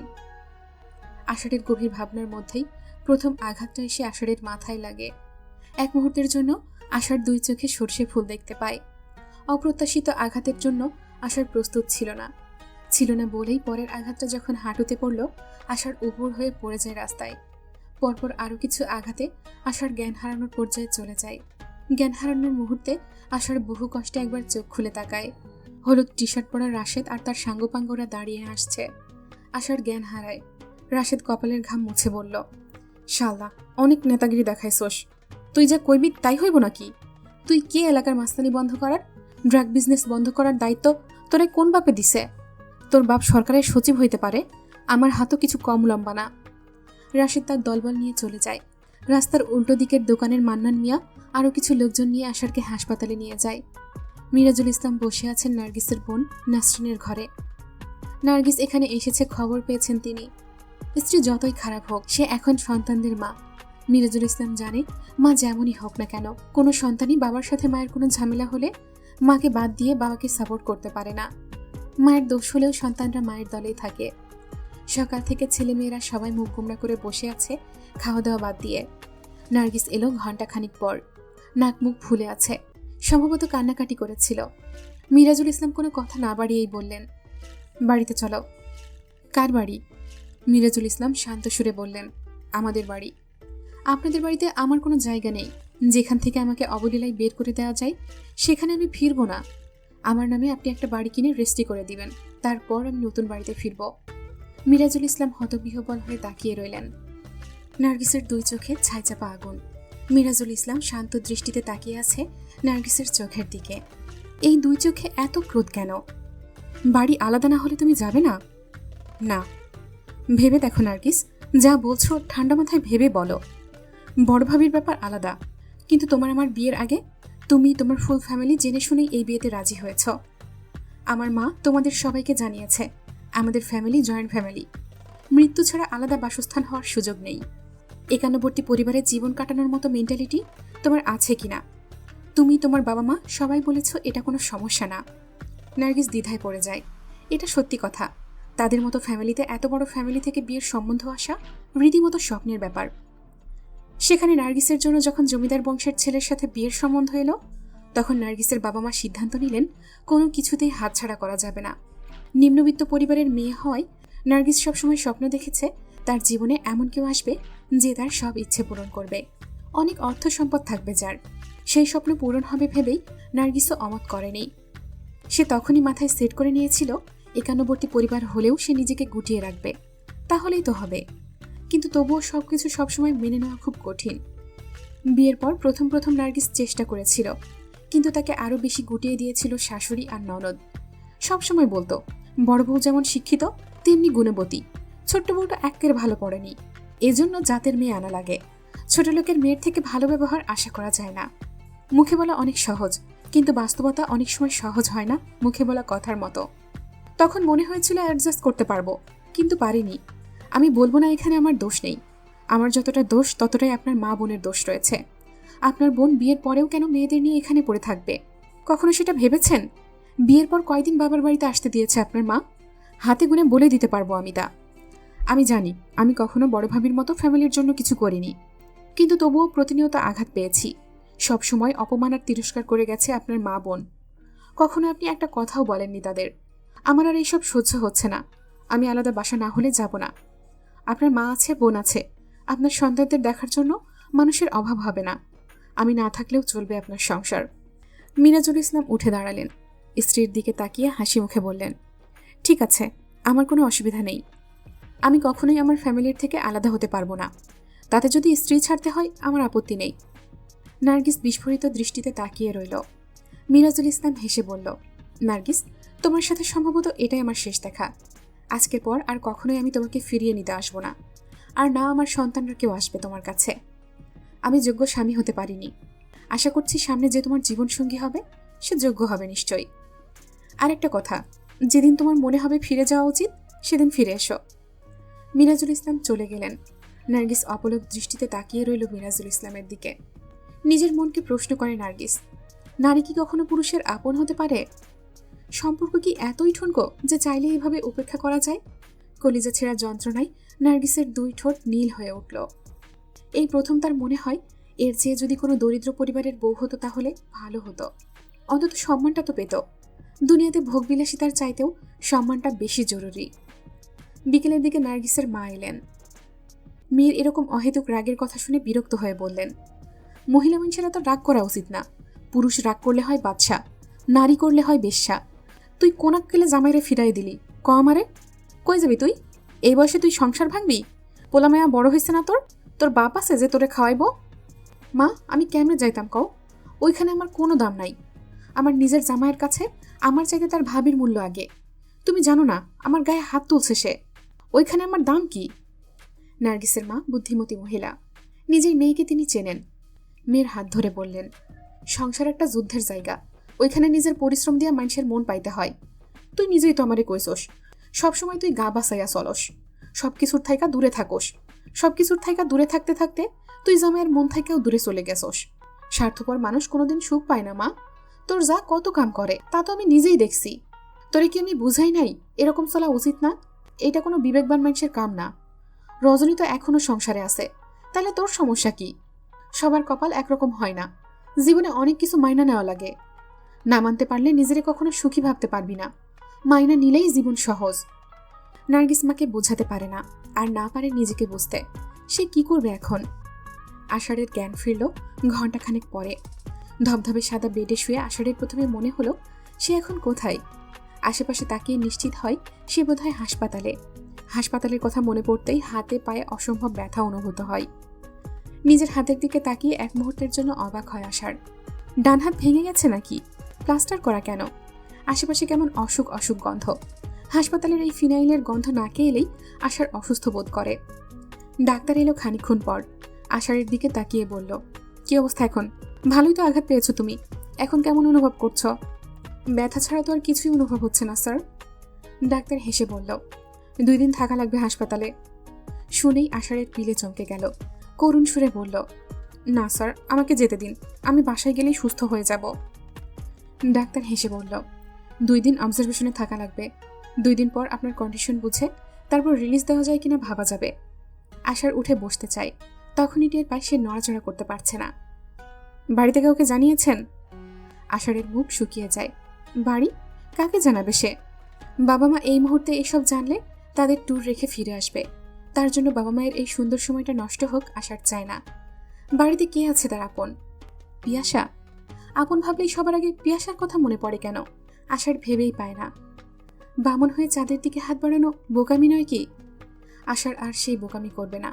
বুকের ভেতর যুদ্ধের দামামা বাজুক, তবুও সে জলের মতো শান্ত থাকবে। বাবা মা বাসায় নেই, আমি কাউকে জানিয়ে ঝামেলায় ফেলতে চাচ্ছি না স্যার। আমি নিজেই নিজেকে সামলাতে পারবো, সমস্যা হবে না। এভাবে তো হয় না আষাঢ়, তুমি কিভাবে নিজের টেক কেয়ার করবে? আমি কি একজন নার্সের ব্যবস্থা করে দেব? 24 ঘন্টা থাকবে তোমার সেবার জন্য? আষাঢ় হেসে উঠে বলল, না না স্যার, কোনো দরকার নেই, আমি ম্যানেজ করে নিতে পারবো, আপনি একটুও ভাববেন না। ডাক্তার আর কিছুই বলল না। আষাঢ়ের হাসপাতালে ভর্তি হওয়ার কথা হারুন গিয়ে তাদের বাড়িতে জানায়। ডাক্তার হারুনকে বলেছে আষাঢ়কে হাসপাতালে থাকতে হবে, কেউ ওর কাছে থাকা দরকার এখন। মুহা বেগমের ঠোঁটে ক্রু হাসি ফুটে ওঠে। শারমিনের সব অহংকার তিনি ভেঙে দেবে। পিয়াসাকে যেভাবেই হোক আষাঢ়ের বউ বানাবেই, তারপর পিয়াসার ডানা ভেঙে দেবে। এটাই হবে শারমিনের উপযুক্ত জবাব। মুহা বেগম পিয়াসাকে ডেকে বললেন, আষাঢ় হাসপাতালে ভর্তি হয়েছে, শুনেছ? পিয়াসা হতবাক হলো শুনে। ওনার আবার কি হলো? মুহা বেগম সিরিয়াস ভঙ্গিতে বলল, শোনো পিয়াসা, তোমার আঙ্কেল আন্টি যে বেড়াতে গেছে তুমি তো জানোই। ছেলের খবর শুনলে ওরা ছুটে আসবে। আমি চাই না ওদের আনন্দের সময়টা নষ্ট হোক। এমনিতেই রজনীর প্রতি আমি অনেক অবিচার করেছি। হাসপাতালেও তো কারো থাকা দরকার ওর কাছে। পিয়াসা বুঝতে পারে বুড়ির উদ্দেশ্য কি। মহুয়া বেগম কিছু বলার আগেই পিয়াসা বলল, আমার এসব জানার আগ্রহ নেই দাদি, আমার পড়া আছে। মহুয়া বেগম পিয়াসাকে আঘাত দিতে ইচ্ছে করেই বলল, তুমি তো ভীষণ স্বার্থপর মেয়ে। তোমাকে রজনী আর সিরাজ নিজের মেয়ের মতো করে আদর করে, অথচ তাদের অনুপস্থিতিতে তাদের ছেলের প্রতি তোমার কোনো দায়িত্ব নেই। হাসপাতালে কে থাকবে এখন? আমার পক্ষে কি সম্ভব? শিরিনের সাথে আষাঢ়ের সম্পর্ক খারাপ। শিরিনের মেয়েরা কেউ যাবে না। নার্গিসও নাই। তুমি ছাড়া কেউ নাই আমার নাতিরে দেখার। তুমি কি চাও আমার নাতি সেবা যত্নের অভাবে মরে যাক? এই তোমার পারিবারিক শিক্ষা? তোমার বাপ মারে তো ভালো জানতাম। তুমি তোমার মারপেটের মাইয়া তো। পিয়াসার আতে ঘা লাগে যেন। চমকে তাকায় মহুয়া বেগমের দিকে। মহুয়া বেগম মুহূর্তেই চেহারায় অনুশোচনা ফুটিয়ে তোলে। তোমার হাত ধরি পিয়াসা, আমার আশার নয়তো সেবার অভাবে মরে যাবে। তুমি ওর কাছে যাও, 2 দিনই তো। ও একটু সুস্থ হলে ওরে বাড়িতে নিয়ে আসবো। আমি অনেক আশা করে তোমার কাছে এসেছি বোন। পিয়াসা মহুয়া বেগমের কান্না ভেজা চোখের দিকে তাকিয়ে অবাক হয়। এই মহিলা কাঁদতেও জানে? পিয়াসা মহুয়া বেগমের নাকের জল আর চোখের জল দেখে অভিভূত হলো। এই মহিলা তো দারুণ অভিনেত্রী। মনে মনে পিয়াসার হাসি পায়। চোখের সামনে যেন জমিরনের আরেক ভার্সন দেখতে পাচ্ছে সে। কিন্তু উনি জানেন না, পিয়াসা ঘর পোড়া গরু, যে কিনা সিঁদুরে মেঘ না, সিঁদুরের নাম শুনলেই ভীত হয়। আর তাই মহুয়া বেগমের আসল উদ্দেশ্য ধরতে না পারলেও পিয়াসা এইটুকু বুঝতে পেরেছে, মহুয়া বেগম আসলে কোনো একটা প্ল্যানিং করেছে। আর তার প্ল্যানিংয়ের গুটি হিসেবে তিনি পিয়াসাকে ব্যবহার করতে চাচ্ছেন। কি হতে পারে সেই প্ল্যানিং? পিয়াসাকে তার বাবা মায়ের কাছে ভুলভাবে উপস্থাপন করা? পিয়াসা মহুয়া বেগমের চোখের পানি মুছে দিল তার ওড়না দিয়ে। মহুয়া বেগমের হাত ধরে বলল, আপনি কাঁদবেন না দাদি, আপনার নাতির কিচ্ছু হবে না, আমি কথা দিচ্ছি আপনাকে। মহুয়া বেগমের 2 চোখ চিকচিক করে উঠল আনন্দে। এই বোকা মেয়েটা তাহলে তার পাতা ফাঁদে পা দিয়েছে। মহুয়া বেগমের ঠোঁটে রহস্যময় হাসি ফুটে ওঠে। সেই হাসিতে পিয়াসার ধারণা আরও দৃঢ় হয়। মহুয়া বেগম উঠে যাওয়ার পর পিয়াসা নিজের বাবাকে কল করে সবকিছু জানায়। খানিক পরে মহুয়া বেগম আসেন আবার। পিয়াসাকে বই নিয়ে বসে থাকতে দেখে কিছুটা বিরক্ত হন তিনি। পিয়াসা ঘাড় গুজে বইতে তাকিয়ে আছে। মহুয়া বেগম ভালো করে পিয়াসাকে পর্যবেক্ষণ করতে থাকে। বৃষ্টি কমলা রঙের একটা স্কার্ট আর জলপাই রঙের একটা টপস পরনে। কিন্তু এই মুহূর্তে মহুয়া বেগমের বিরক্তির কারণ হচ্ছে, এই মেয়েটাকে কেন জানি এই রঙে ভীষণ ভালো লাগছে, কেমন বুদ্ধিদীপ্ত লাগছে। গলা খাকারি দিয়ে বললেন, কি হলো, তুমি তৈরি হওনি এখনো? পিয়াসা অবাক হয়ে তাকিয়ে বলল, কেন দাদি, কোনো দাওয়াত আছে? মহুয়া বেগমের নাকের পাটা ফুলে উঠল। এই মেয়েটাকে তিনি ভীষণ সহজ ভেবেছিলেন। মেয়েটা অতটাও সহজ না। থমথমে সুরে বললেন, হাসপাতালে যাওয়ার কথা ছিল তোমার, ভুলে গেলে? পিয়াসার ঠোঁট উল্টে বলল, আমার যাওয়ার কথা ছিল নাকি দাদি? আমি যাব বলিনি তো একবারও। মহুয়া বেগমের ইচ্ছে করল কষিয়ে একটা থাপ্পড় মেরে পিয়াসার নরম ফর্সা গালটা লাল করে দিতে। এত হেয়ালি করার স্পর্ধা পাচ্ছে কিভাবে এই মেয়ে? পিয়াসার ভীষণ আনন্দ লাগছে। এই ভীষণ তেজি বৃদ্ধার তীর রাগ পিয়াসাকে আনন্দিত করছে। কে জানে, হয়তো এর মাঝে জমিরনের ছায়া দেখে বলেই। মহুয়া বেগম এগিয়ে এসে পিয়াসার চেয়ারের পাশে দাঁড়ান। টেবিলে থাকা বাবা মায়ের সাথে পিয়াসার ছোটবেলার ছবিটার দিকে তাকিয়ে মহুয়া বেগমের এক মুহূর্তের জন্য মনে হলো এ কোনো সাধারণ মেয়ে নয়, একেবারে পুতুল কন্যা। এর রূপ দিন দিন যেন বাড়ছে। এজন্যই বুঝি আশার মজেছে এইভাবে। পিয়াসার হাত ধরে টেনে দাঁড় করিয়ে বললেন, আমার নাতি কি হাসপাতালে একা পড়ে থাকবে? ওর মা নেই বলে এভাবে অবহেলা করছো? ওনার পরিবারের মানুষই যখন করছে, আমি বাইরের মেয়ে কি করব দাদি? মহুয়া বেগমের রাগের পারদ তুঙ্গে। এই মেয়েটা মুহূর্তেই ভোল পাল্টে ফেলল। এতক্ষণ তিনি একে কি বুঝিয়েছেন কেঁদে কেটে? তখন তো মনে হয়েছে গলে গেছে, মুহূর্তে এত শক্ত হয়ে গেল কিভাবে? মহুয়া বেগম বুঝলেন কঠোর হয়ে স্বার্থ সিদ্ধি হবে না। গলায় মধু ঢেলে বললেন, তোমাকে তো আমি সবকিছুই বলেছি পিয়াসা। আমাদের মধ্যে কারো পক্ষে যদি সম্ভব হতো নিশ্চয়ই যেতাম। তাই বলে আমার নাতিটা এভাবে একা থাকবে, সেবা শুশ্রূষাবিহীন? পিয়াসা মিটমিট করে হাসে। তুমি তো তখন বলেছিলে তুমি যাবে, আশার সুস্থ হয়ে যাবে, তাহলে এখন কেন না করছো? আপনার ভুল হচ্ছে দাদি, আমি বলেছি উনি সুস্থ হয়ে যাবেন, আমি যাব তা তো বলিনি। তুমি ওর সেবা না করলে ও কিভাবে সুস্থ হবে? পিয়াসা আর কথা বাড়ালো না, কোমল সুরে বলল, আমি বাবার সাথে কথা বলেছি। বাবা ওই হাসপাতালে কল করে একজন মেল নার্সের ব্যবস্থা করে দিয়েছে। আমার যাওয়া লাগবে না। মহুয়া বেগমের ফর্সা মুখটা মুহূর্তেই অন্ধকার হয়ে গেল। তিনি যে প্ল্যান করেছে তার কি হবে তাহলে? পিয়াসা শান্ত সুরে বলল, আমি এখানে পড়তে এসেছি দাদি। আমার বাবা মা এখানে আমাকে মানুষের সেবা করতে পাঠায়নি। আমি কোনো প্রফেশনাল নার্স না যে একজন মারাত্মক ইনজুর মানুষের সেবা করতে পারবো। আর না আমার ফ্লোরেন্স নাইটিঙ্গেল হওয়ার কোনো স্বপ্ন আছে দাদি। আপনার পরিকল্পনা মাঠে মারা গেল। মহুয়া বেগম ভীষণভাবে চমকায়। এই মেয়ে তার পরিকল্পনা কিভাবে জানল? পিয়াসা আবারও বইতে মুখ গোজে। শিরিন আর তার বড় মেয়ে নীরা বসেছে গোপন আলোচনায়। নীরা গলা নামিয়ে বলল, আশার হাতছাড়া হয়েছে, নির্জন যাতে না হইতে পারে মা। আমার মেয়েরা এত গবেট হইল কেমনে আমি বুঝি না। মীরারে যতভাবে বুঝাইলাম ও বুঝতেই চায় না। এখন যদি মিনিও রাজি না হয় তাহলে আর কিছুই করার নাই। নির্জনের মা বাড়িতে নাই, এইটাই সুযোগ। মা, মিনি রাজি হবে। মিনি নিজেও কিন্তু নির্জনকে পছন্দ করে, একেবারে সিরিয়াস। ওরে নিয়ে প্রবলেম হবে না। নীরা গিয়ে মিনিকে ডেকে আনলো। মা আর বড় আপা মিলে মিনিকে যা বোঝালো তার মানে হচ্ছে আজকে রাতে তাকে নির্জনের ঘরে ঢুকে পড়তে হবে। তারপর কথা দিয়ে পারুক অথবা শরীর দিয়ে নির্জনকে আকৃষ্ট করতে হবে।